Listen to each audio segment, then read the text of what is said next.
Capítulo 12. De la fisonomía. Casi todas nuestras opiniones las adoptamos por autoridad y al fiado. En ello no hay ningún mal, pues no podríamos escoger peor camino que el de dilucidar por nuestra propia cuenta en un siglo tan enteco. Aquella imagen de los discursos de Sócrates que sus amigos nos dejaron, acogémosla a causa de la reverente aprobación pública, no por virtud de nuestro conocimiento.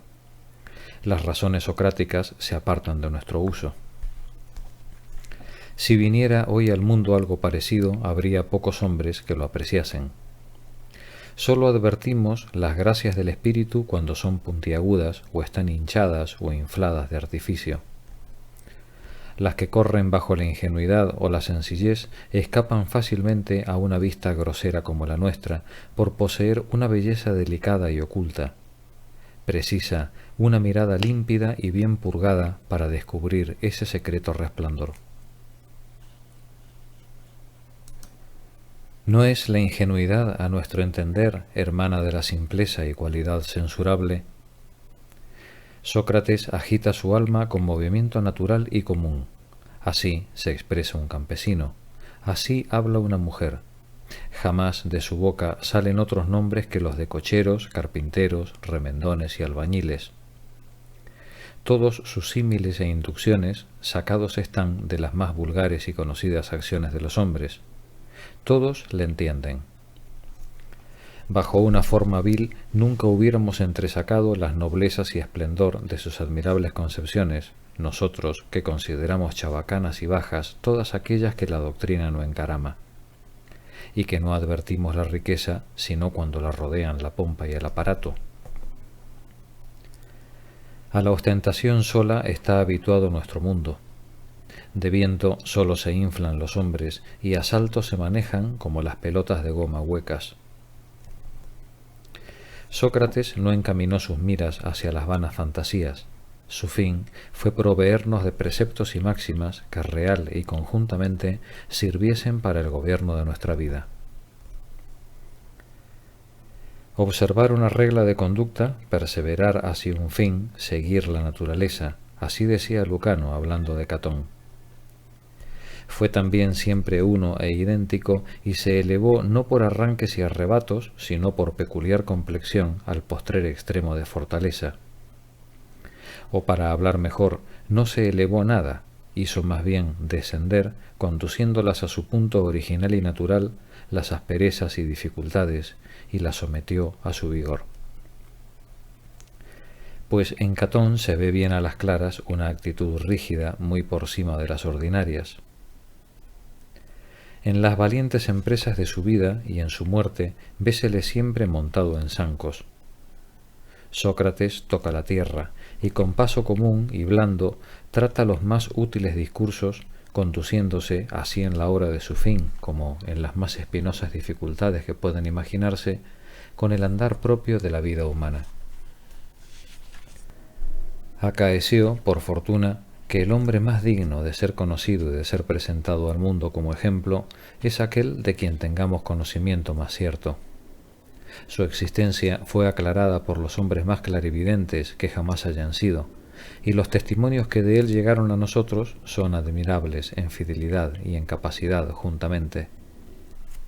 Admirable cosa es, en efecto, haber podido comunicar tal orden a las puras fantasías de un niño, de suerte que, sin alterarlas ni agrandarlas, hayan reproducido los más hermosos efectos de nuestra alma. No la representa elevada ni rica, la muestra sólo sana, mas de una cabal y alegrísima salud. Merced a estos resortes naturales y vulgares y a estas fantasías ordinarias y comunes, sin conmoverse ni violentarse, enderezó no solamente las más ordenadas, sino las más elevadas y vigorosas acciones y costumbres que jamás hayan existido.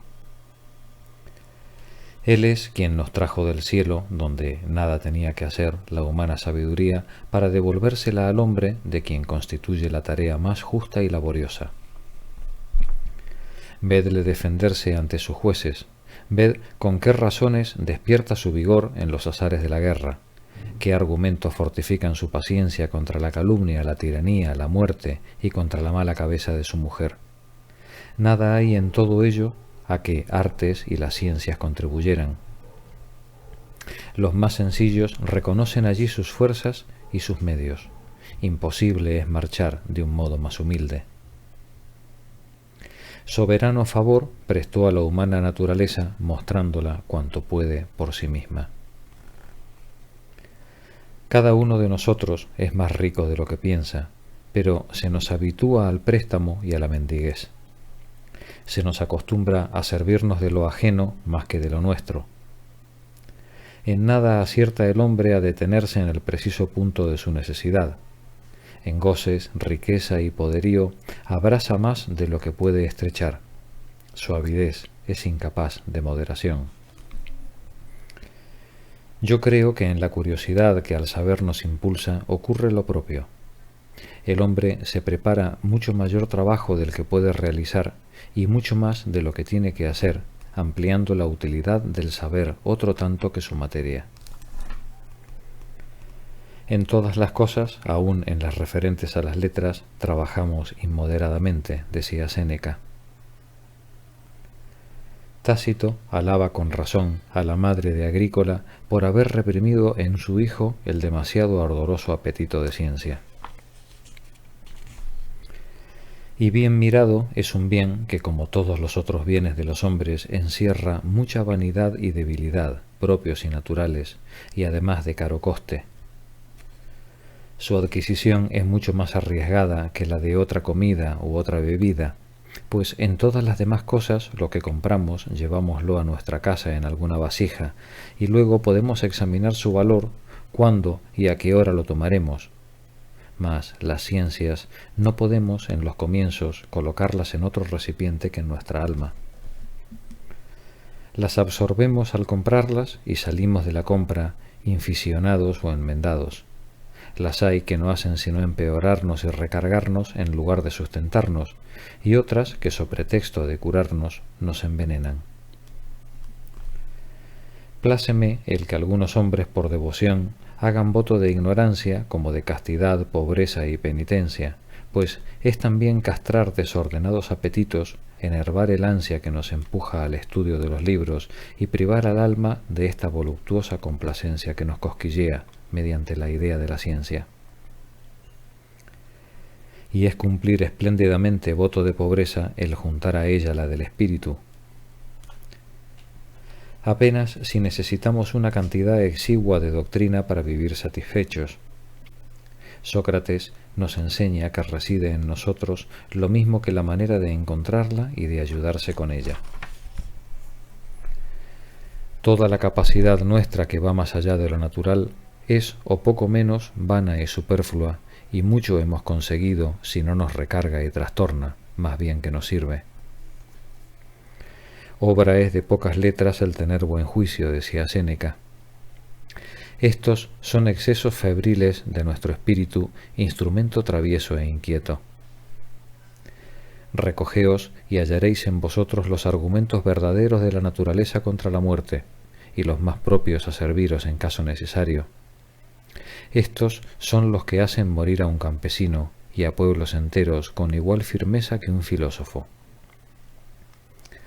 ¿Moriría yo con tranquilidad menor antes de haber leído las Tusculanas? Creo que no.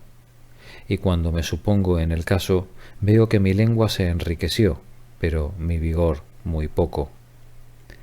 Este persiste cual la naturaleza me lo forjó y se escuda cuando el conflicto llega con marca original y común.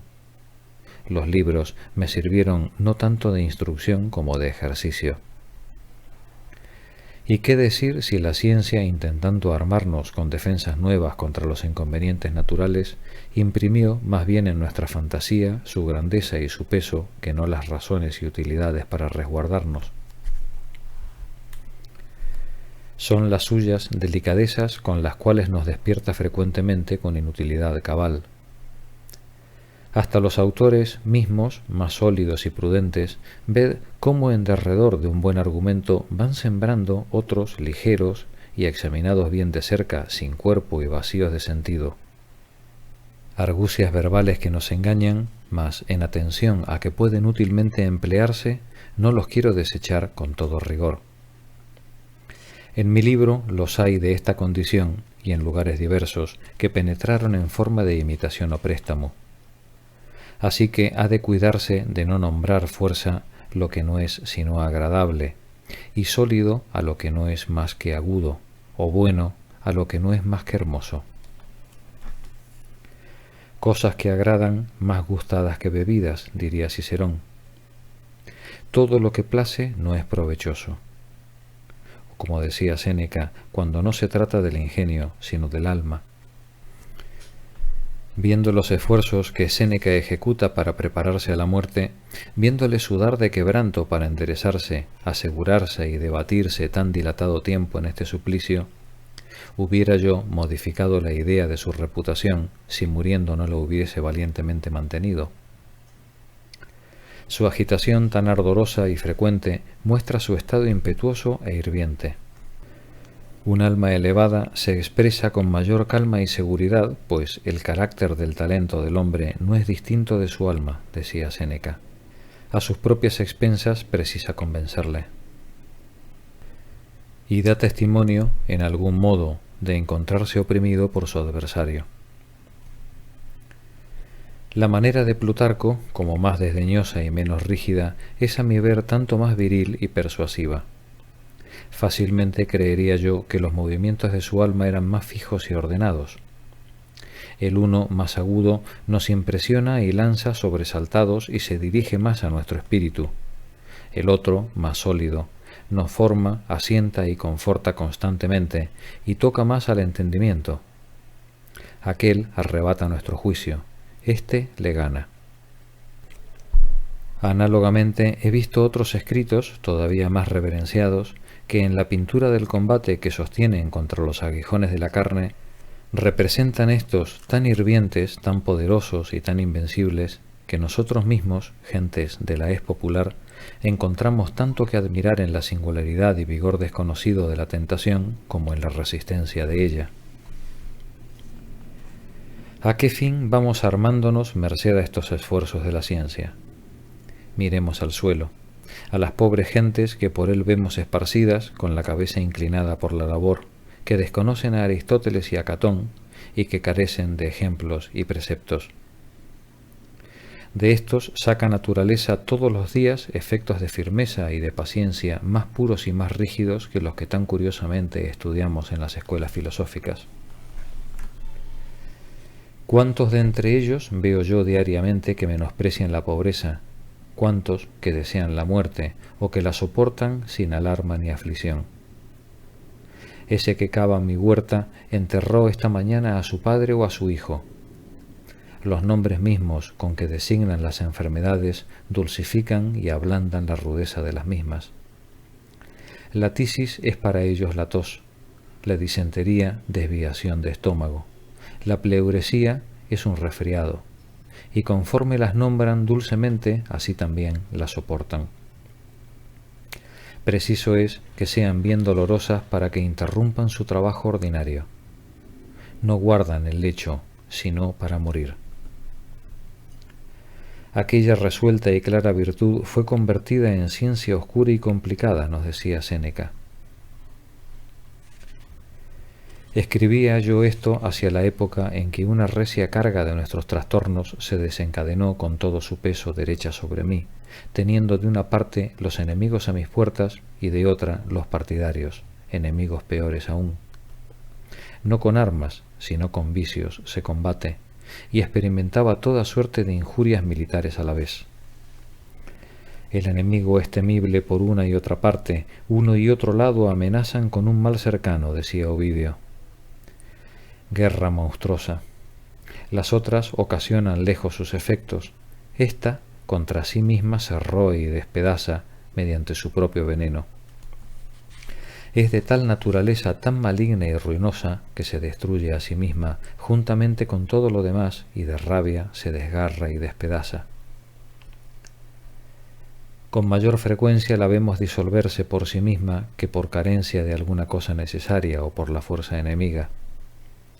Toda disciplina le es ajena, viene a curar la sedición, y de sedición está repleta. Quiere castigar la desobediencia, y de ella muestra el ejemplo. Dedicada a la defensa de las leyes, se rebela contra las suyas propias. ¿Dónde nos encontramos? Nuestra medicina encierra la infección. Nuestro mal se envenena con el remedio que se le procura. Aumenta y se hace más agudo con la medicación, como decía Virgilio. Mezcladas por nuestro criminal furor, todas las cosas justas e injustas desviaron de nosotros la mente justiciera de los dioses, decía Catulo. En estas enfermedades populares puede distinguirse en los comienzos los sanos de los enfermos, mas cuando llegan a persistir, como ocurre con la nuestra, todo el cuerpo social se resiente, la cabeza lo mismo que los talones. Ninguna parte está exenta de corrupción, pues no hay aire que se respire tan vorazmente ni que tanto se extienda y penetre como la licencia. Nuestros ejércitos no se ligan ni sostienen sino por extraño concurso. Con los franceses no puede ya constituirse un cuerpo de armas ordenado y resistente. Vergüenza enorme. No hay más disciplina que la que nos muestran los soldados mercenarios. En cuanto a nosotros, conducímonos a nuestra discreción y no a la del jefe, cada cual según la suya. Cuesta desvelos mayores hacer obedecer a los soldados que derrotar a los enemigos. Al que manda corresponde seguir, acariciar y condescender. A él solo obedecer. Todos los demás son libres y disolutos. Me place ver cuánta cobardía y pusilanimidad hay en la ambición, por en medio de cuánta abyección y servidumbre la precisa llegar a su fin, pero me desconsuela el considerar a las naturalezas honradas y capaces de justicia corrompiéndose a diario en el manejo y mando de tanta confusión. El dilatado sufrimiento engendra la costumbre, y ésta el consentimiento e imitación. Tenemos sobradas almas malvadas sin que inutilicemos las buenas y generosas, y si por este camino continuamos, difícilmente quedará nadie a quien confiar la salud de este estado en el caso en que la fortuna nos la procure algún día.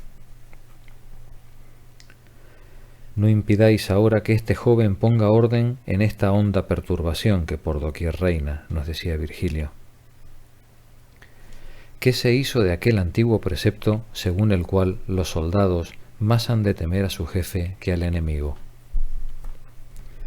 ¿Y aquel maravilloso ejemplo de que las historias nos hablan? Habiéndose encontrado un manzano encerrado en el recinto del campo del ejército de Roma, las tropas abandonaron el lugar, dejando al poseedor el número cabal de sus manzanas, maduras y deliciosas. Bien quisiera yo que nuestra juventud, en lugar del tiempo que emplea en peregrinaciones menos útiles y en aprendizajes menos honrosos, invirtiera la mitad en ver la guerra por mar bajo las órdenes de algún buen capitán, comendador de Rodas, y la otra mitad en reconocer la disciplina de los soldados turcos, pues ésta ofrece muchas diferencias y posee muchas ventajas sobre la nuestra. Nuestros soldados se convierten en más licenciosos en las expediciones, allí en más retenidos y temerosos, pues las ofensas y latrocinios ocasionados al pueblo menudo, que se castigan a palos en la paz, se enmiendan en la guerra con la pena capital. Por el hurto de un huevo se suministran a cuenta fija 50 estacazos, y por cualquier otra cosa, por ligera que sea, innecesaria para la manutención, se los empala o decapita en el acto. Me admiro en la historia de Selim, el conquistador más cruel que haya jamás existido, ver que cuando subyugó Egipto, los hermosos jardines que circundaban la ciudad de Damas, abiertos como estaban de par en par y en tierra conquistada, puesto que su ejército campaba en el lugar mismo, salieran vírgenes de entre las manos de los soldados porque no habían recibido orden de saquearlos. Pero, ¿hay algo en nación alguna que valga ser combatido con una droga tan mortal? No, decía Favonio, ni siquiera la usurpación de la posesión tiránica de una república. Platón, de la propia suerte, no consiente que se violente el reposo de su país para curarlo, ni acepta la enmienda que todo lo trastorna y pone en riesgo y que cuesta la sangre y la ruina de los ciudadanos. El oficio de todo hombre de bien en estos casos ordena dejarlo todo como está. Solamente hay que rogar a Dios para que concurra con su mano poderosa. Este filósofo parece condenar a Dion, su grande amigo, por haberse algo apartado de tales vías. Y si Platón debe ser puramente rechazado de nuestro cristiano consorcio, él, que por la sinceridad de su conciencia mereció para con el favor divino penetrar tan adentro en la cristiana luz, al través de las tinieblas públicas del mundo de su tiempo, no creo que procedamos bien dejándonos instruir por un pagano. ¿Cuánta impiedad no supondrá el no aguardar de Dios ningún socorro simplemente suyo y sin nuestra cooperación? Con frecuencia dudo si entre tantas gentes como se mezclan en el tumulto se encontró ninguno de entendimiento tan débil a quien a sabiendas se le haya persuadido de que caminaba a la reforma por la última de las deformaciones, que tiraba hacia su salvación por las más expresas causas que poseamos de condenación infalible, que derribando el gobierno, el magistrado y las leyes bajo cuya tutela Dios le colocó, desmembrando a su madre y arrojando los pedazos para que los roan a sus antiguos enemigos, llenando de odios parricidas los esfuerzos fraternales, llamando en su ayuda a los demonios y a las furias, pudiera procurar socorro a la sacrosanta dulzura y justicia de la ley divina. La ambición, la avaricia, la crueldad, la venganza, carecen de impetuosidad tan propia y natural. Cebámoslas y atizámoslas con el glorioso dictado de justicia y devoción. Ningún estado de cosas más detestable puede imaginarse que aquel en que la maldad viene a ser legítima y a adoptar con el consentimiento del magistrado el aspecto de la virtud. Nada hay de apariencia tan falaz como la falsa religión, en la cual se justifican los crímenes con el respeto a la divinidad, decía Tito Livio. El extremo género de injusticia, según Platón, es que lo injusto sea como justo considerado. Con ello el pueblo sufre profundamente, y no sólo los males presentes.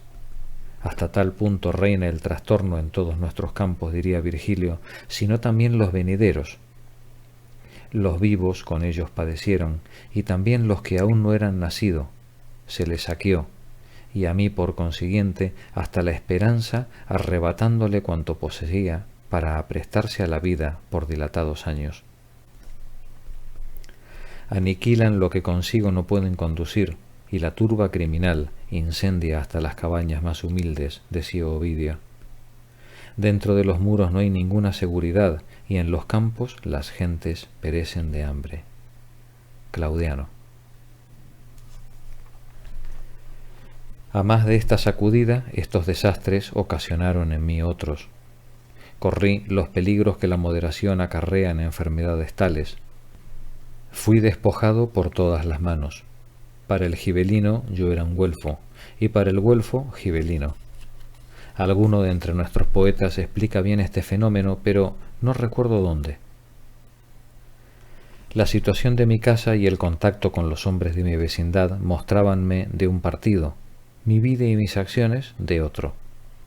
No se me presentaban acusaciones concretas porque no había donde morder. Nunca esquivo yo las leyes, y quien hubiera intentado el examen de mi conducta me habría debido al resto.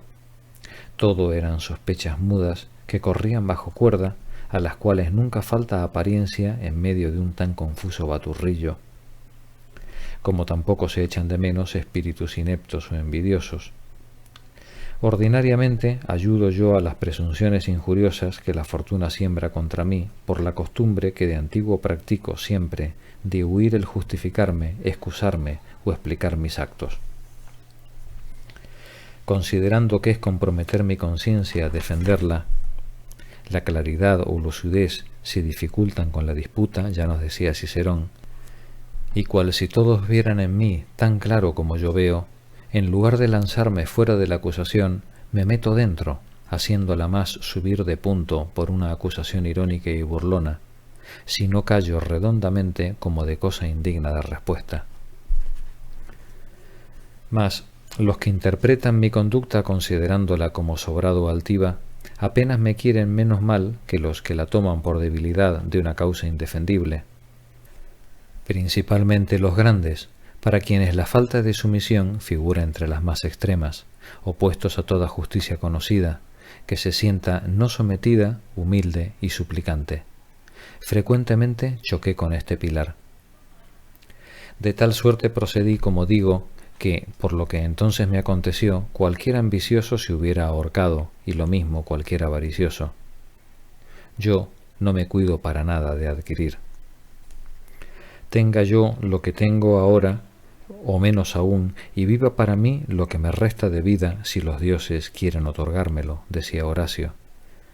Mas las pérdidas que me sobrevienen por ajena injuria, ya consistan en latrocinio o violencia, me ocasionan casi igual duelo que a un hombre enfermo y atormentado por la avaricia.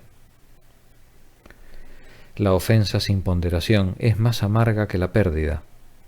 1000 diversas suertes de desdichas se desencadenaron sobre mí, unas tras otras.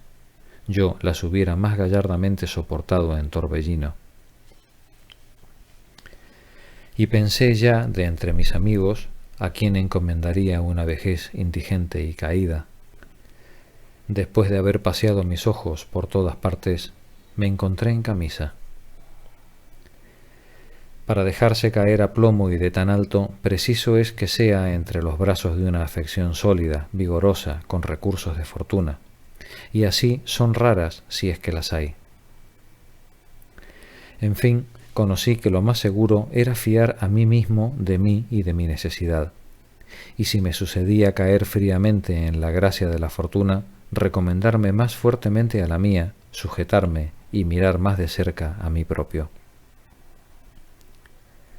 En todas las cosas se lanzan los hombres en los extraños apoyos para economizar los propios, solos, ciertos y poderosos para quien de ellos se sabe armar. Cada cual corre a otra parte y a lo venidero, tanto más cuanto que ninguno llegó a sí mismo. Y me convencí de que todos aquellos eran inconvenientes provechosos, puesto que, en primer lugar, a los malos discípulos hay que amonestarlos a latigazos cuando la razón no basta a enderezarlos, como por el fuego y violencia de los recodos conducimos a su derechura una tabla torcida. Yo que me predico hace tiempo el mantenerme en mí y separarme de las cosas extrañas, sin embargo todavía vuelvo los ojos de lado. La inclinación, una palabra favorable de un grande, un semblante grato, me tientan. Dios sabe si de estas cosas hay alta carestía y el sentido que encierran. Resuenan aún en mis oídos, sin que yo frunza el entrecejo, los sobornamientos que se me hacen para sacarme al mercado público, y de ellos me defiendo tan blandamente que parece como si sufriera de mejor grado ser vencido. Ahora bien, un espíritu tan indócil precisa el palo, y hace menester remachar y juntar a recios mazazos esta barca que se desprende y se descose, que se escapa y desvía de sí misma. En segundo lugar, consideraba que este accidente me serviría de ejercitación para prepararme a peores cosas.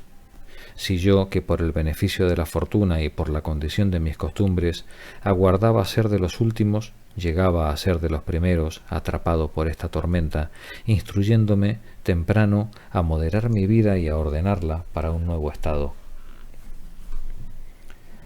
La libertad verdadera es poderlo todo sobre sí mismo. El más poderoso es aquel que a sí mismo se tiene bajo su poder, decía Séneca. En una época tranquila y moderada, fácilmente se prepara uno a los acontecimientos comunes y moderados, mas en esta confusión en que vivimos 30 años ha, todo hombre francés, en particular y en general, se ve a cada momento abocado a la entera destrucción de su fortuna. Otro tanto precisa mantener su vigor, ayudado de provisiones más fuertes y vigorosas. Agradecemos al destino el habernos hecho vivir en un siglo no blando, lánguido ni ocioso, tal que no lo hubiera sido por ningún otro medio, se trocará en famoso por sus desdichas. Como apenas leo en las historias estas mismas confusiones en los otros estados sin que lamente el no haberlas podido considerar presente, mi curiosidad hace ahora que yo vea gustoso hasta cierto punto este notable espectáculo de nuestra muerte pública, sus síntomas y peripecias. Y puesto que no me es posible retardarla, me siento contento de verme destinado a asistir a ella para mi instrucción. Así, con igual avidez, buscamos, hasta simulados en las fábulas teatrales, una muestra de los juegos trágicos de la humana fortuna, los cuales no contemplamos sin duelo de lo que oímos, pero nos complacemos en despertar nuestro disgusto por la singularidad de estos lamentables acontecimientos. Nada cosquillea sin que se pellizque, y los buenos historiadores huyen como de un agua adormecida y un mar extinto las sosegadas narraciones para ganar las sediciones y las guerras a las cuales por nosotros son llamadas. Dudo si puedo honradamente confesar a cuán vil precio del reposo y tranquilidad de mi vida pasé más de la mitad en la ruina de mi país. Revístome fácilmente de paciencia en los accidentes que no recaen directamente sobre mí, y para lamentar de estos considero no tanto lo que se me quita como lo que me fue dable salvar dentro y fuera. Existe cierta consolación en esquivar ya unos, ya otros, de entre los males que nos acechan constantemente y ocasionan víctimas en nuestro derredor. Así, en materia de intereses públicos, a medida que mi atención está más universalmente extendida, va debilitándose. Además, es a medias verdad aquello de tanto sentimos los males públicos cuanto afectan a nuestros intereses particulares, como decía Tito Livio, y que la salud de donde partimos era tal que aminora nuestro sentimiento. Salud era, sí, mas sólo comparada con la enfermedad que la siguió. Apenas caímos de tan alto. La corrupción y el bandidaje dignamente profesados me parecen menos soportables. Menos injustamente se nos roba en un camino que en un sitio de seguridad. Era la nuestra una juntura universal de partes particularmente corrompidas, en competencia las unas con las otras, y la mayor parte de úlceras envejecidas, incapaces de curación y que tampoco la pedían. Así pues, ese derrumbamiento me animó más que me aterró, auxiliado por mi conciencia que se condujo no ya solo sosegadamente, sino con altivez, y no encontraba motivo de lamentarme de mí propio. Como Dios nunca envía ni los males ni los bienes absolutamente puros a los hombres, mi salud se condujo a maravilla en aquel tiempo, muy por cima de lo ordinario. Y así como sin ella de todo soy incapaz, pocas son las cosas que con ella no están a mi alcance. Procuróme medio de despertar todas mis provisiones y de llevar la mano al socorro de la herida que se hubiera complicado sin el pronto remedio. Con estos recursos caí en la cuenta de que todavía era capaz de algún empuje contra la adversidad y de que, para hacerme perder el equilibrio, era necesario un fuerte choque. Y no lo digo por irritada, para que me sacuda una carga más vigorosa. Soy su servidor. Le tiendo mi mano y pido a Dios que se conforme con su obra realizada. Que si siento yo sus asaltos, ya lo creo. Como aquellos a quienes la tristeza confunde y posee, se dejan sin embargo acariciar por algún placer y una sonrisa les escapa, así yo tengo bastantes fuerzas sobre mí para convertir mi estado ordinario en tranquilo, descargándolo de fantasías dolorosas. Pero me dejo, no obstante, sorprender de vez en cuando por las mordeduras de sus pensamientos ingratos que me avasallan, mientras me armo para expulsarlos o para luchar con ellos. He aquí otra agravación de males que me acosó después de los otros. Fuera y dentro de mi casa fui acogido por una epidemia vehemente como cualquiera otra mortífera, pues, así como los cuerpos sanos están expuestos a enfermedades, tanto más graves cuanto que sólo por ellas pueden ser avasallados, así mi aspecto, saludabilísimo, en que ninguna memoria de contagio, bien que a veces estuviera cercano, había logrado arraigar, llegando a envenenarme, produjo en mí extraños efectos. Con confusión se amontonan los restos de los jóvenes con los de los viejos. Ninguna cabeza escapa ante la cruel Proserpina, decía Horacio. Hube de sufrir la graciosa condición de que hasta la vista de mi propia casa me ocasionara espanto. Todo cuanto en ella había, sin custodia estaba y a la merced de los que lo codiciaban. Yo, que soy tan hospitalario, me vi en la dolorosa situación de buscar un retiro para mi familia. Una familia extraviada que amedrentaba a sus amigos y a sí misma se metía miedo y horror dondequiera que pensaba establecerse. Habiendo de mudar de residencia, tan luego como uno del séquito empieza a sentir dolor en la yema de un dedo, todas las enfermedades son consideradas como la peste. Carécese de la necesaria tranquilidad de espíritu para reconocerlas. Y lo bueno del caso es que, según los preceptos de la medicina, ante todo peligro que se nos acerca, hay que permanecer 40 días abocado al mal. La fantasía ejerce entonces su papel y febriliza nuestra salud misma. Todo esto me hubiera mucho menos afectado si no hubiese tenido que lamentarme del dolor ajeno, pues durante 6 meses tuve que servir de guía miserablemente a la caravana. Mis preparativos personales, que siempre me acompañan, son la resolución y el sufrimiento. La aprehensión apenas me oprime, y es lo que más se teme en este mal. Y si encontrándome solo a él me hubiera resignado, habría ejecutado una huida más gallarda y más apartada.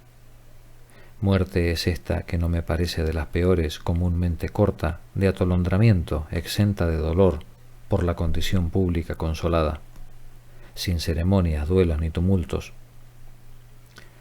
En cuanto a las pobres gentes de los contornos, la 100ª parte vióse de salvación imposibilitada. Vieras desiertos los reinos de los pastores y vacíos los bosques en extensiones inmensas, decía Virgilio. En este lugar la parte de mis rentas es anual. La tierra que 100 hombres para mí trabajan quedó por largo tiempo sin cultivo.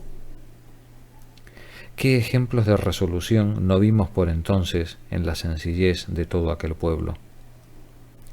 Generalmente cada cual renunciaba al cuidado de la vida. Las vides permanecían intactas en los campos, cargadas de su fruto, que es la principal riqueza del país. Todos, indistintamente, preparaban y aguardaban la muerte para la noche o el día siguiente, con semblante y voz tan libres de miedo que habríase dicho que todos estaban comprometidos a esta necesidad y que la condenación era universal e inevitable. Y siempre es así. Pero de cuán poca cosa depende la firmeza en el sucumbir. La distancia y diferencia de algunas horas, la sola consideración de la compañía, conviértennos en diverso su sentimiento.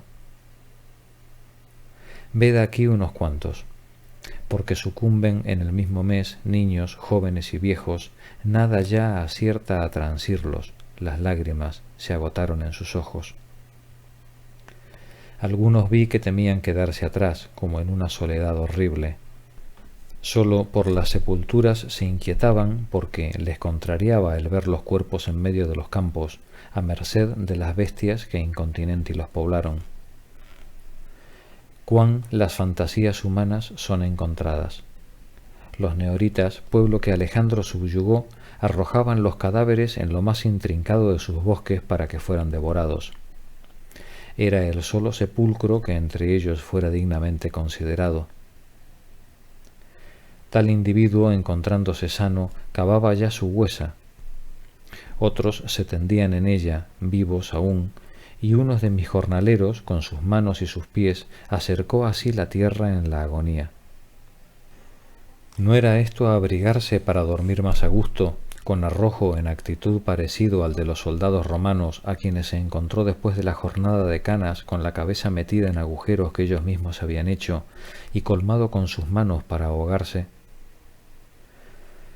En conclusión, todo un pueblo se lanzó de súbito, por costumbre, en un trance que nada cede en rigidez a ninguna resolución estudiada y meditada. Casi todas las instrucciones que la ciencia posee para vigorizarnos son más aparatosas que efectivas y sirven más de ornamento que de fruto. Abandonamos la naturaleza y queremos enseñarle la lección, siendo así que nos conducía tan segura y felizmente.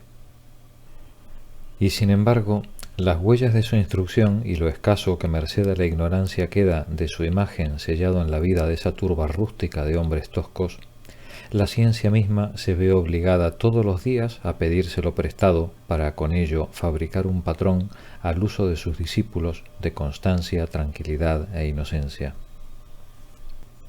Hermoso es ver que los urbanos, repletos de tan lindos conocimientos, tengan que imitar esa torpe simplicidad e imitarla en las acciones más elementales de la fortaleza, y que nuestra sapiencia aprenda de los animales mismos las más útiles enseñanzas aplicables a las más grandes y necesarias partes de nuestra vida, a la manera de vivir y morir, cuidar de nuestros bienes, amar y educar a nuestros hijos y ejercer la justicia.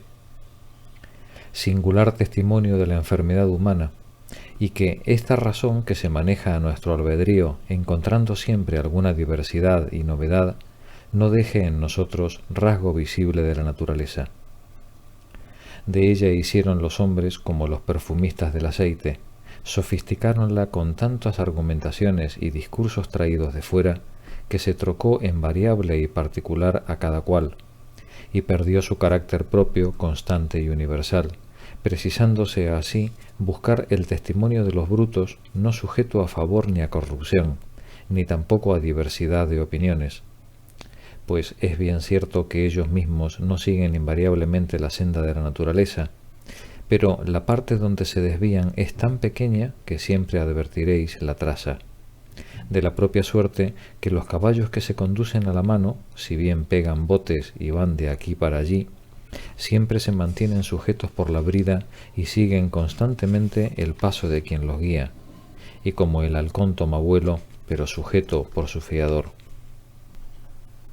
Medita en los destierros, tormentos, guerras, enfermedades y naufragios, para que ningún mal te coja de nuevas, decía Séneca. ¿Para qué nos sirve esa curiosidad de prever todos los accidentes de la humana naturaleza y el prepararnos con dolor tanto contra aquellos mismos que acaso no han de llegarnos? Igual es el dolor sufrido que el que se teme sufrir, decía Séneca. No solamente el golpe, también el viento y el ruido nos hieren. O como a los más calenturientos, pues en verdad es fiebre el ir desde ahora a que os propinen una tunda de azotes, porque puede ocurrir que el destino os lo haga sufrir un día. Y vestir vuestro traje aforrado desde San Juan, porque de él habréis menester en Navidad. Lanzaos en la experiencia de todos los males que pueden llegaros, principalmente en la de los más extremos. Experimentaos en ellos, se nos dice, y aseguraos allí. Por el contrario, lo más fácil y natural será descargarnos hasta de pensamiento. No vendrán nunca bastante temprano. Su verdadero ser no nos dura gran cosa. Es preciso que nuestro espíritu los extienda y los dilate, que de antemano los incorpore en sí mismo y con ellos se familiarice, cual si razonablemente no pesaran a nuestros sentidos. De sobra pesarán cuando los alberguemos, dice uno de nuestros maestros, y no de una dulce secta, sino de la más dura. Mientras tanto, auxíliate, cree lo que gustes mejor. ¿De qué te sirve ir recogiendo y previniendo tu infortunio y perder el presente por el temor de lo futuro, y ser incontinente y miserable porque lo deba ser con el tiempo? Son sus palabras. La ciencia nos procura de buen grado un buen servicio instruyéndonos puntualmente en las dimensiones de los males, avivando el seso del hombre con sus advertencias, como diría Virgilio. Sería una lástima el que una parte de su magnitud escapase a nuestro sentimiento y conocimiento. Verdad es que a casi todos la preparación a la muerte no procurará mayor tormento que el sufrirla. Con verdad fue dicho en lo antiguo, y por un autor muy juicioso, menos daña el sufrimiento que el pensamiento. El sentimiento de la muerte presente, por sí mismo, nos impulsa a veces, con una pronta resolución, a no evitar lo que es de todo punto inevitable. Algunos gladiadores se vieron en Roma que, después de haber cobardemente combatido, tragaron la muerte ofreciendo su garganta al acero del enemigo y convidándole. La vista de la muerte venidera ha menester de una firmeza lenta y por consiguiente difícil de encontrar. Si no sabéis morir, nada os importe. La naturaleza os informará al instante suficiente y plenamente y cumplirá con exactitud esa tarea por vosotros. No os atormentéis por vuestra ignorancia. En vano investigáis, mortales, la hora de la muerte, y por qué camino ha de veniros. Menor sufrimiento es llegar súbitamente al término inevitable que penar largo tiempo en la dolorosa incertidumbre, nos decía Propercio. Con el cuidado de la muerte trastornamos la vida. Esta nos enoja, aquella nos asusta. Y no es la muerte contra lo que nos preparamos. Esta es cosa sobrado momentánea. Un cuarto de hora de padecimiento, sin consecuencia y sin daño, no merece preceptos particulares. A decir verdad, preparámonos contra los preparativos a la muerte. La filosofía nos ordena tener aquella constantemente ante nuestros ojos, preverla y considerarla antes de tiempo, y nos suministra además las reglas y precauciones para proveer a lo que esta previsión y este pensamiento nos hieren. Así proceden los médicos que nos lanzan en las enfermedades a fin de procurar empleo a sus drogas y a su arte. Si no supimos vivir, es injusto enseñarnos a morir, deformando así la unidad de nuestra existencia. Si supimos vivir con tranquilidad y constancia, sabremos morir lo mismo. Alabaránse cuanto quieran. La vida entera de los filósofos es una explicación o comento de la muerte, decía Cicerón. Mas yo entiendo que si bien es el extremo, no es sin embargo el fin de la vida. Es su acabamiento, su extremidad, pero no es su objeto. Ella debe ser para sí misma su mira, su designio. Su recto estudio es ordenarse, gobernarse, sufrirse. En el número de los varios otros deberes que comprende el general y principal capítulo del saber, está incluido este artículo del saber morir, y es de los más ligeros si nuestro temor no le da peso. Juzgadas por su utilidad y por su verdad ingenua, las lecciones de la sencillez apenas ceden a las que la doctrina del vivir nos pregona. Por el contrario, los hombres difieren en sentimientos y en fuerzas, precisales por tanto ser conducidos al bien, según ellos, por caminos diversos. Allí donde me llevó la tempestad, allí me considero huésped, dice Horacio. Nunca vi a los campesinos de mi vecindad entrar en meditación sobre el continente y la firmeza con que soportarían esa hora postrera. Naturaleza los enseña a no pensar en la muerte si no es cuando dejan de existir, y entonces adoptan mejor postura que Aristóteles, para el cual es doble suplicio el acabar primero por esto mismo y luego por la premeditación. Por eso César pensaba que la menos prevista era la muerte más dichosa y la más ligera. Más sufre de lo que es necesario quien se aflige de antemano, también decía Séneca. El agror de este pensamiento nace de nuestra curiosidad.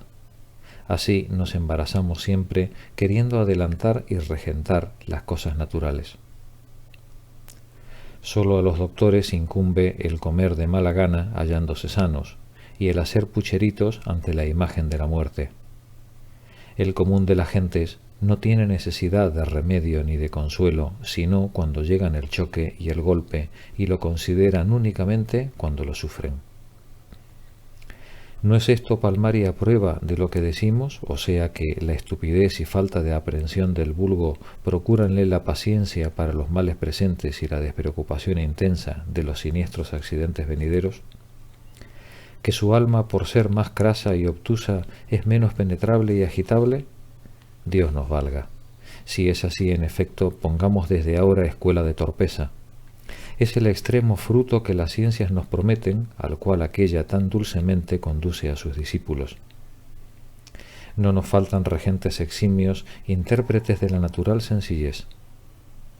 Sócrates será uno de ellos, pues, a lo que se me acuerda, habla sobre poco más o menos en este sentido a los jueces que deliberan de su vida. Temo, señores, decía, si os ruego que no me hagáis morir, caer en la delación de mis acusadores, la cual se fundará en que yo alardeo de más entendido que los otros, como poseedor de alguna noción más oculta de las cosas que están por cima y por bajo de nosotros. Yo sé que no he frecuentado ni reconocido la muerte, ni a nadie vi tampoco que experimentara sus cualidades para instruirme. Los que la temen presuponen conocerla. En cuanto a mí, no sé ni lo que es, ni cuál sea su obra en el otro mundo. Quizás sea la muerte cosa indiferente, quizás deseable.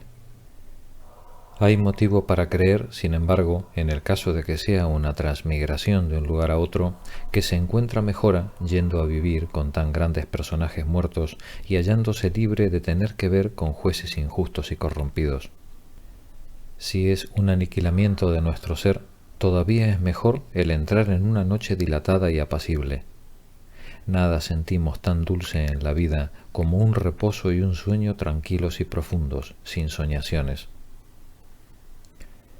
Las cosas que yo reconozco malas, como el ofender al prójimo y el desobedecer a un superior, sea Dios, sea hombre, las evito cuidadosamente.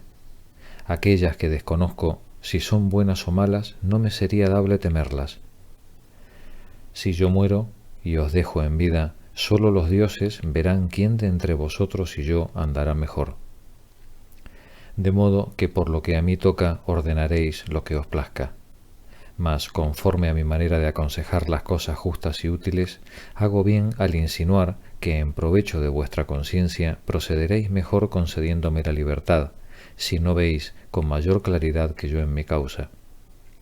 Y juzgando en vista de mis acciones pasadas, privadas y públicas, conforme a mis intenciones y según el fruto que alcanzan todos los días de mi conversación tantos ciudadanos jóvenes y viejos, y el beneficio que a todos os hago, no podéis, obrando en justicia, desentenderos de mis merecimientos, sino ordenando que sea sostenido en razón de mi pobreza en el Británeo, a expensas del erario público, lo cual he visto con motivos menores que habéis concedido a otros. No achaquéis a testarudez o menosprecio el que según costumbre yo no vaya suplicándoos y moviéndoos a conmiseración.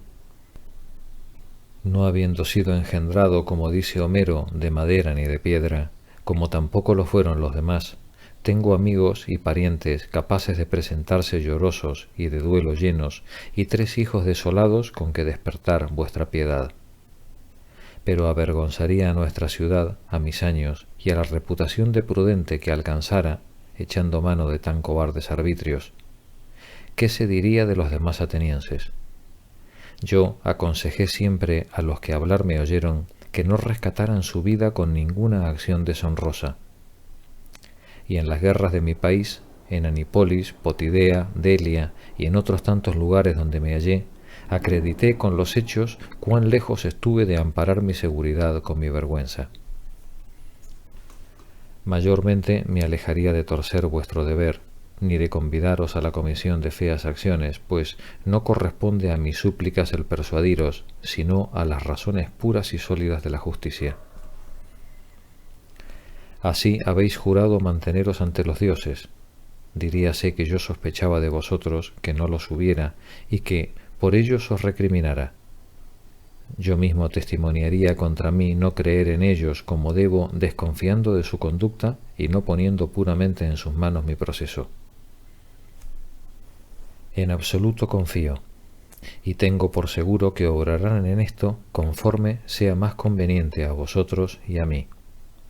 Las gentes de bien, ni vivas ni muertas, tienen nada que temer de la divinidad.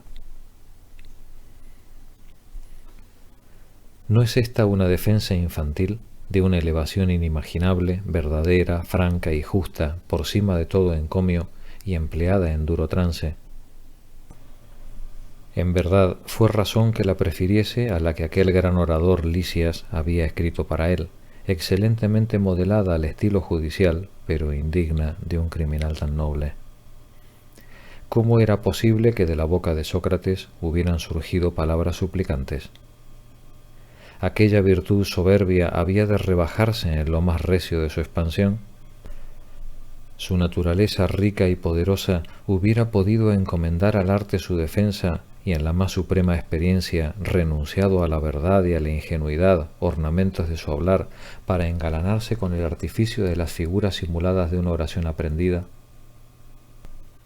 Obró prudentísimamente y según él, al no corromper un tenor de vida incorruptible y una tan sana imagen de la humana forma para dilatar un año más su decrepitud, traicionando la inmortal memoria de un fin glorioso. Debía su vida no a sí mismo, sino al ejemplo del mundo. ¿No sería lastimoso que hubiera acabado de manera ociosa y oscura? Por cierto, una tan descuidada y blanda consideración de su fin merecía que la posteridad la retuviera como tanto más meritoria para él. Y así lo hizo. Nada hay en la justicia tan justo como lo que el acaso ordenó para su recomendación, pues los atenienses abominaron de tal suerte a los que fueron causa de la muerte del filósofo que se huía de ellos cual de gentes excomulgadas. Teníase por infestado cuanto habían tocado. Nadie se bañaba con ellos, ninguno los saludaba ni se les acercaba, hasta que al fin, no pudiendo más tiempo soportar este odio público, todos se ahorcaron voluntariamente. Si alguien estima que entre tantos otros ejemplos como hubiera podido escoger en los dichos de Sócrates para el servicio de mis palabras, hice mal en elegir al citado, juzgando que este discurso se eleva por cima de las comunes opiniones, sepa que lo hice a sabiendas, pues yo juzgo de distinto modo, y tengo por cierto que es una oración en ingenuidad y en rango más atrás y muy por debajo de las ideas ordinarias. Representa un arrojo limpio de todo artificio, la seguridad propia de la infancia, la impresión primitiva y pura. Creíble es que naturalmente temamos el dolor, mas no la muerte a causa de ella misma. Es una parte de nuestro ser no menos esencial que la vida.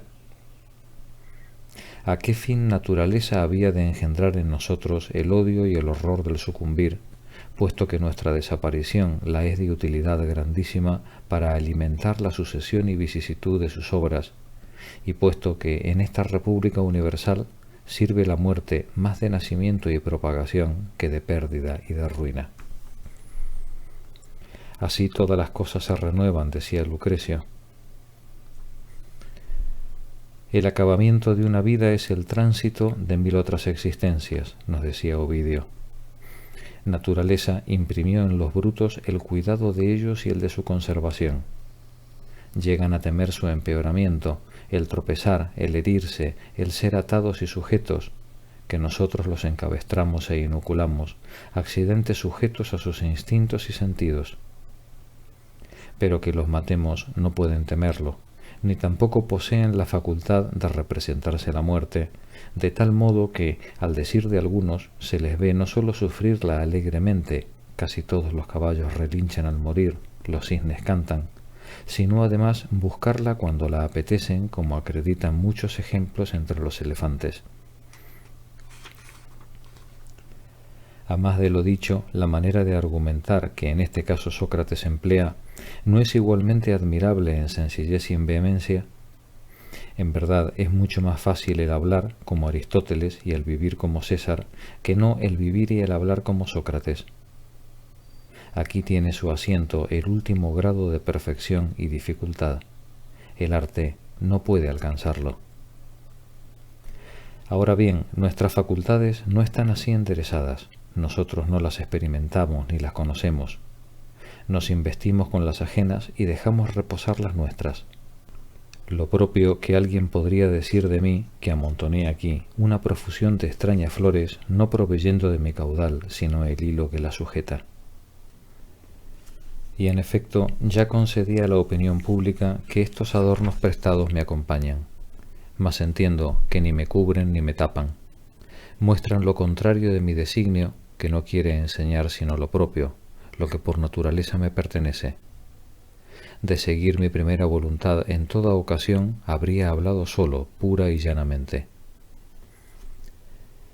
Todos los días me cargo con nuevas flores, apartándome de mi idea primera, siguiendo los hábitos del siglo y entreteniendo mis ocios. Si esto a mí me sienta mal, como así lo creo, nada importa. A alguien puede serle útil. Tal alega Platón y Homero, que jamás los vio, ni por el forro, y yo he tomado bastantes versos y prosas en lugar distinto de las fuentes. Sin fatiga ni capacidad, teniendo 1000 volúmenes en derredor mío, en este lugar donde escribo, cogería ahora mismo, si me viniera en ganas, una docena de tales urcidos, gentes que apenas ojeo, con que esmaltar el tratado de la fisonomía. No precisaba yo, sino la epístola preliminar de un alemán para rellenarme de alegaciones. Y con esto vamos mendigando una gloria golosa con que engañar al mundo estulto. Estas empanadas de lugares comunes con que tanta gente se economiza en su estudio apenas sirven para asuntos comunes y sólo para mostrarnos, no para conducirnos. Fruto ridículo de la ciencia que Sócrates censura tan graciosamente en Eutidemo. Yo he visto fabricar libros de cosas jamás estudiadas ni entendidas.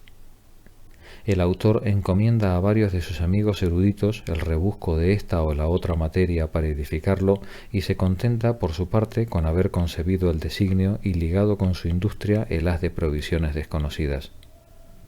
A lo menos el papel y la tinta le pertenecen.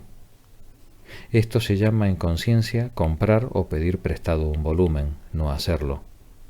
Es enseñar a las gentes no que se sabe hacer un libro, sino lo que acaso pudieran dudar, que no se sabe hacer.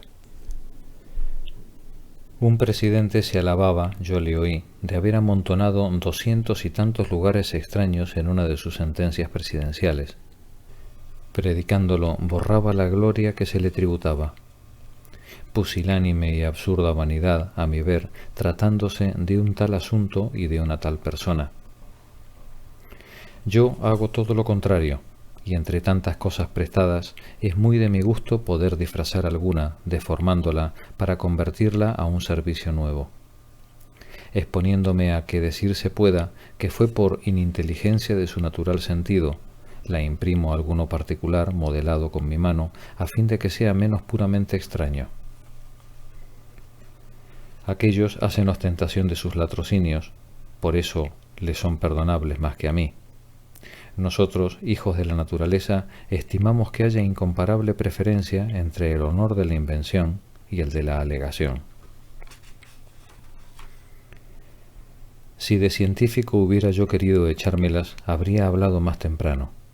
Habría escrito en tiempo más vecino al de mis estudios, cuando disfrutaba viveza mayor de espíritu y de memoria, confiando más en el vigor de esta edad que en el actual de querer ejercer profesión literaria. ¿Y qué decir si este gentil favor que el acaso me procuró antaño, ofrecido por mediación de esta obra, hubiera acertado a salir a mi encuentro en aquel tiempo de mis verdes años, en lugar del actual, en que es igualmente deseable de poseer que presto a perder? Dos de mis conocidos, grandes hombres en esta facultad, perdieron a mi entender la mitad por haberse opuesto a sacar a luz a los 40 años para aguardar a los 60. La madurez tiene sus inconvenientes, como el verdor, y aún peores. La vejez es tan inhábil a esta suerte de trabajo como cualquier otro. Quien quiera que en su decrepitud se violenta, comete una locura si aguarda a expresar con ella humores que no denuncien la desdicha, el ensueño y la modorra. Nuestro espíritu se constriñe y embota envejeciendo. Yo declaro pomposa y opulentamente la ignorancia, y la ciencia de manera flaca y lastimosa, esta accesoria y accidentalmente, aquella de modo expreso y principal, y de nada trato concretamente si no es de la nada, ni de ninguna ciencia si no es de la carencia de ella. Escogí el tiempo en que mi vida, que retrato, la tengo toda delante de mí. La que me queda es más bien muerte que vida, y de mi muerte, si como algunos habladora la encontrara, comunicaríale también a las gentes desalojándola. Sócrates Fue un ejemplar perfecto en toda suerte de grandes cualidades. Me desconsuela que su figura y su semblante fueran tan ingratos como dicen y tan poco en armonía con la hermosura de su alma. Con un hombre tan enamoradamente loco de la belleza, la naturaleza no fue justa. Nada hay tan verosímil como la conformidad y relación entre el cuerpo y el espíritu. A las mismas almas afecta en gran modo el cuerpo en que están alojadas, pues en el cuerpo existen muchas cosas que avivan el entendimiento y otras que lo entorpecen, decía Cicerón. Cicerón habla de una falsedad de miembros desnaturalizada y deformada, pero nosotros llamamos también fealdad a la que nos es desagradable al primer golpe de vista, a la que reside principalmente en el semblante y que nos repugna por bien ligeras causas, por el tinte, por una mancha, por un brusco continente, por alguna cosa, en fin, a veces inexplicable, siendo lo demás, sin embargo, cabal y bien acomodado.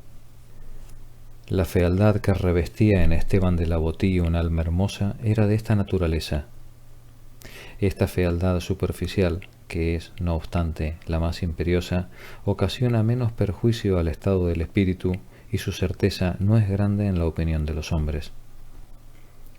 La otra, que con nombre más adecuado se llama desformidad, más sustancial, influye hasta en el interior. No solamente todo zapato de cuero bien lustroso, sino todo zapato bien conformado, muestra la interior forma del pie que guarda. Como Sócrates decía de su rostro, que denunciaba otro tanto de su alma si por educación no hubiera estado enmendado. Pero el hablar así creo que era pura burla, según su costumbre. Jamás un alma tan excelente acertó a sí misma a modelarse. No acertaría nunca a repetir de sobra cuánto idolatro la belleza, calidad suprema y poderosa.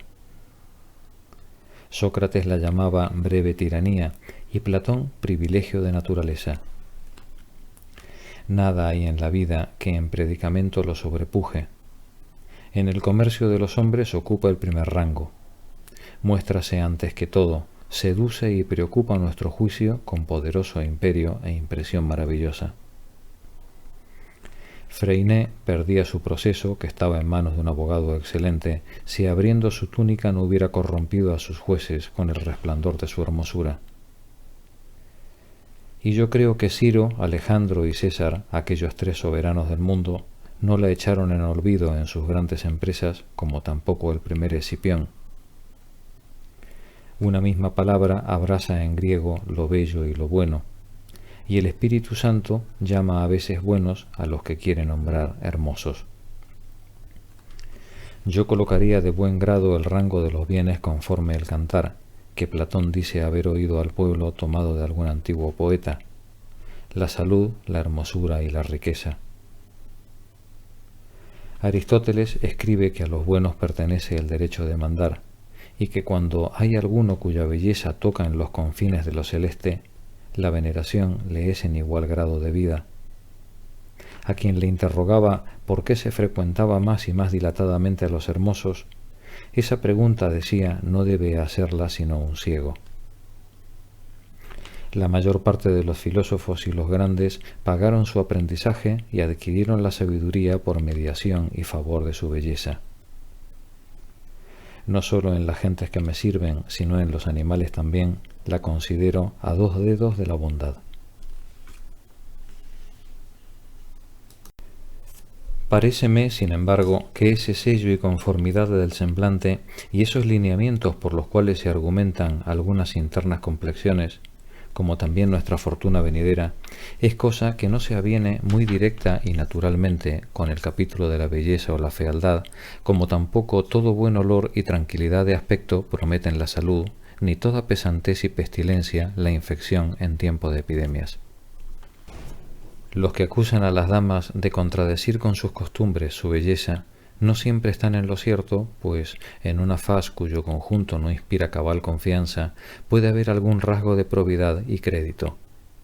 Y al contrario, a veces leí yo entre 2 hermosos ojos las amenazas de una naturaleza maligna y peligrosa. Hay fisonomías que inspiran confianza. Así, en medio de una multitud de enemigos victoriosos, elegiréis al punto entre hombres desconocidos uno más bien que otro a quien entregaros y fiar vuestra vida, y no precisamente por la consideración de su belleza. La cara es débil prueba de bondad, pero merece sin embargo alguna consideración. Si yo tuviera que azotarlos, sería más cruel con los malos, los cuales desmienten y traicionan las promesas que naturaleza plantara en su frente. Castigaría más rudamente la malicia encubierta con apariencias de bondad. Diríase que hay algunos semblantes dichosos y otros desdichados. Yo entiendo que puede haber algún arte para distinguir las fisonomías bondadosas de las simples, las severas de las duras, las maliciosas de las malhumoradas, las desdeñosas de las melancólicas, y semejantes cualidades vecinas. Bellezas hay no sólo altivas, sino ingratas, otras dulces y otras insípidas, de puro azucaradas. En cuanto a lo de averiguar lo venidero por el semblante, cosa es que dejo indecisa. Yo adopté, como dije en otra parte, en toda su simplicidad y crueldad, por lo que a mi individuo se refiere, el principio antiguo que dice: jamás podremos engañarnos de seguir la senda de naturaleza, y que el soberano precepto es conforme con ella. No corregí como Sócrates con la fuerza de mi razón mis complexiones naturales, y en manera alguna por arte alteré mi inclinación. Yo me dejo llevar tal y conforme vine. Nada combato. Las partes que me componen viven por sí mismas en sosiego y buena armonía, pero la leche de mi nodriza fue, a Dios gracias, medianamente sana y atemperada. Osaré decirlo de paso, que veo tener en mayor estimación de lo que realmente vale, y casi solo entre nosotros se ve esta usanza, cierta imagen escolástica de hombría de bien, sierva de los preceptos, agarrotada entre la esperanza y el temor. Yo la amo, no como las religiones lo hacen, sino como la completan y autorizan, que se sienta con fuerzas para sostenerse sin ayuda. En nosotros, engendrada por la semilla de la razón universal, sellada en todo hombre no desnaturalizado. Esa razón que liberta a Sócrates de su vicioso resabio, conviértele en obediente a los hombres y a los dioses que gobernaban su ciudad, vigorizándole en la muerte, no porque su alma es inmortal, sino porque él es inmortal. Instrucción ruinosa para todo régimen político y mucho más perjudicial que ingeniosa y sutil la que persuade a los pueblos que las creencias religiosas bastan por sí solas, sin el apoyo de las costumbres, para contentar a la divina justicia. La costumbre nos hace ver una distinción enorme entre la devoción y la conciencia. Yo muestro un aspecto favorable, lo mismo en apariencia que en interpretación. Como dije tengo en lugar de he tenido, crema, decía Terencio. Ay, solo verás los huesos de mi cuerpo descarnado, seguía diciendo Pseudo Galo, lo cual produce un efecto contrario al que Sócrates experimentaba. Con frecuencia me aconteció que por la sola recomendación de mi presencia y de mi aspecto, personas que de mí no tenían noticia alguna confiaron luego grandemente, sea en sus propios negocios o bien en algo que con los míos se relacionara. Y en los países extranjeros alcancé de esta circunstancia ventajosa servicios raros y singulares. Pero estas dos experiencias valen la pena a mi ver que las relate particularmente. Un cuidam deliberó en una ocasión sorprender mi casa y a la vez sorprenderme. El arte que para ello empleó consistió en llegar solo a mi puerta con alguna premura de franquearla. Yo le conocía de nombre, y había tenido ocasión de fiarme de él como de mi vecino y en algún modo como de mi aliado, e hice que le abrieran como a todo el mundo. Hele aquí todo asustado con su caballo desalentado y fatigadísimo, que me dispara esta fábula, que acababa de tropezar a una media legua de la casa con un enemigo a quien yo también conocía, habiendo oído también hablar de la querella que lo separaba, el cual le había hecho huir a uña de caballo, y que, como sorprendido, más débil en número, se había lanzado a mi puerta para salvarse. Añadió que la situación de sus gentes le ocasionaba gran duelo y que si no estaban muertos habrían caído prisioneros. Intenté ingenuamente reconfortarle, asegurarle y calmarle, mas pasado un momento, he aquí que comparecen 4 o 5 de sus soldados con igual continente y tanto susto, que pretendían entrar, y luego otros y todavía otros, bien equipados y armados, hasta 25 o 30, fingiendo tener al enemigo en los talones. Semejante misterio empezaba ya a despertar mis sospechas.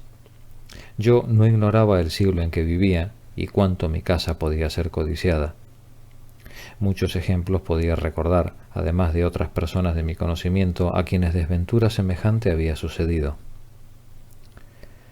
De tal suerte que, echando en ver que no había solución posible si yo no acababa y no pudiendo deshacerme de ellos sin violencia, me dejé llevar al partido más natural y sencillo, como hago siempre, ordenando que entraran. A la verdad, yo soy por naturaleza poco desconfiado y menos inclinado a la sospecha. Me inclino fácilmente hacia la excusa e interpretación más dulces.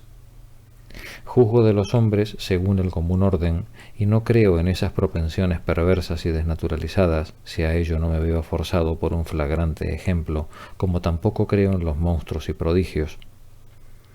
Soy hombre además que me encomiendo de buen grado a la fortuna y a cuerpo perdido me lanzo en sus brazos, con lo cual, hasta hoy, menos motivos he tenido de llorar que de regocijarme, encontrándola como la encontré, más avisada y amiga de mis asuntos de lo que yo mismo pudiera ser. Algunas acciones hay en mi vida cuya conducta, hablando en justicia, fue difícil o por lo menos prudente. Hasta de estas mismas suponed que la tercera parte sean hijas de muy buen tino. Pues bien, las otras 2 terceras ricamente las desempeñó el acaso. Incurrimos en falta, así lo entiendo yo al menos, por no confiar al cielo nuestras cosas, y pretendemos de nuestra conducta más de lo que debiéramos. Por eso naufragan tan fácilmente nuestros designios. Se muestra el cielo envidioso de los derechos que atribuimos a la humana prudencia en perjuicio de los suyos, acortándolos a medida que tratamos de amplificarlos. Los individuos de que hablaba se mantuvieron a caballo en el patio mientras el jefe permanecía conmigo en la sala, y no había querido que llevaran al establo sus caballos so pretexto de retirarse al punto que recibiera nuevas de sus hombres. Vióse, pues, completamente dueño de su empresa, y nada le faltaba sino ejecutarla. Pasado el caso, repitió frecuentemente, pues nada temía denunciarse, que mi semblante y mi franqueza le arrancaron la traición de los puños. Volvió a marchar a caballo. Sus gentes no le quitaban los ojos de encima para ver lo que les ordenaba, muy admiradas de verle salir abandonando sus posiciones. Otra vez, confiando en no sé qué tregua que acababa de ser publicada por nuestros ejércitos, me puse en camino por tierras singularmente peligrosas.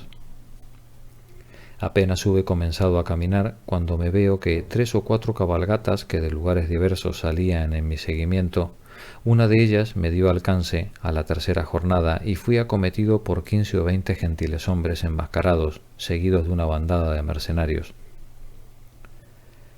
Heme pues prendido y vendido, retirado en lo más espeso de una selva vecina, desmontado, desvalijado, mis cofres registrados, mi caja robada, los caballos y el equipaje todo en manos de nuevos dueños.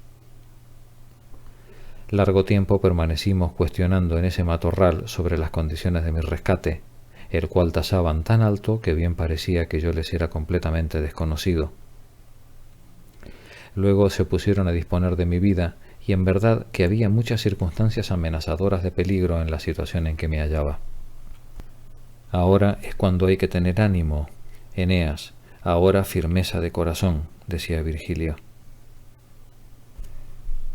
Yo me mantuve siempre alegando el derecho de la tregua y diciéndoles que les abandonaría solamente la ganancia que con mis despojos lograran, la cual no era de desdeñar, sin promesa de otro rescate.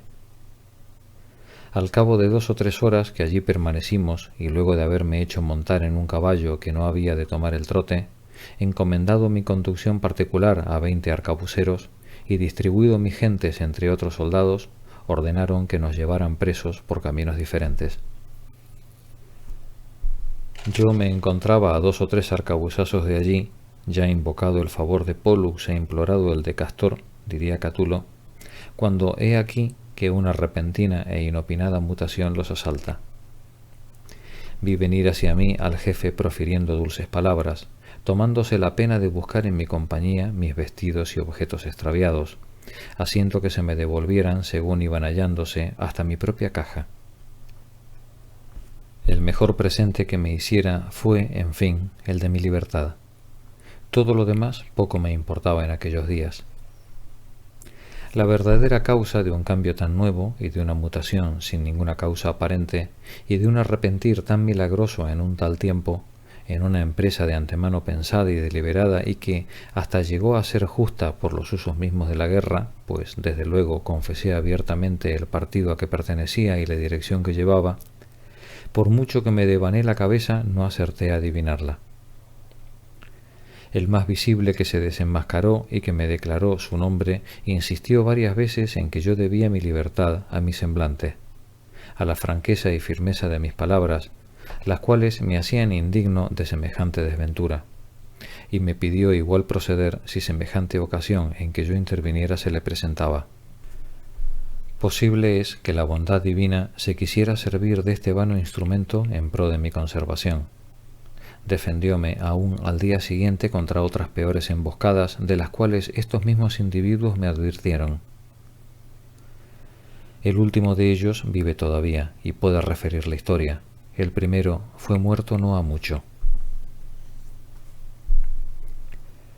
Si mi rostro por mí no respondiera, si no se leyera en mis ojos y en mi voz la sencillez de mis intenciones, no hubiera vivido tan largo tiempo sin querella y sin ofensa, con esta indiscreta libertad de decirlo todo a tuertas y a derechas, cuanto mi fantasía asalta, y el juzgar temerariamente las cosas. Esta manera de expresarse puede parecer, y con razón, incivil y mal avenida con nuestros usos. Pero ultrajosa y maliciosa nadie he visto que la juzgue, ni a quien haya molestado mi libertad si de mis labios la oyó. Las palabras que se profieren tienen como otro son y otro sentido. Así que a nadie odio y soy tan flojo en el ofender que ni aun por el servicio de la razón misma soy capaz de tomar este partido. Y cuando la ocasión a ello me invitó en las condenas criminales, más bien falté al deber de la justicia. Pues es mayor mi deseo de que no se cometan faltas que mi disposición de ánimo para castigar las que ya se han cometido, diría Tito Livio.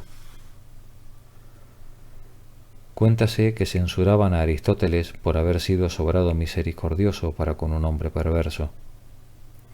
Es verdad, repuso, fui misericordioso para el hombre, pero no hacia la maldad. Los juicios ordinarios se exasperan en el castigo en pro del horror del crimen. Este mismo enfría el mío. El espanto del primer asesinato me hace temer el segundo, y lo horrible de la crueldad primera es causa de que deteste toda imitación. A mí, que no soy más que un simple escudero, puede aplicarse lo que se decía de Carilo, rey de Esparta. No podrá ser bueno porque no es malo para con los malos. O bien de este otro modo, pues Plutarco lo muestra en estos dos términos, como mil otras cosas diversa y contrariamente. Menester es que sea bueno, puesto que lo es hasta con los malos mismos. De la propia suerte que en las acciones legítimas me contraría emplearme cuando se trata de aquellos a quienes las advertencias molestan, así también, a decir verdad, en las ilegítimas tampoco me empleo muy gustoso, aun cuando se trate de gentes que en ello consienten.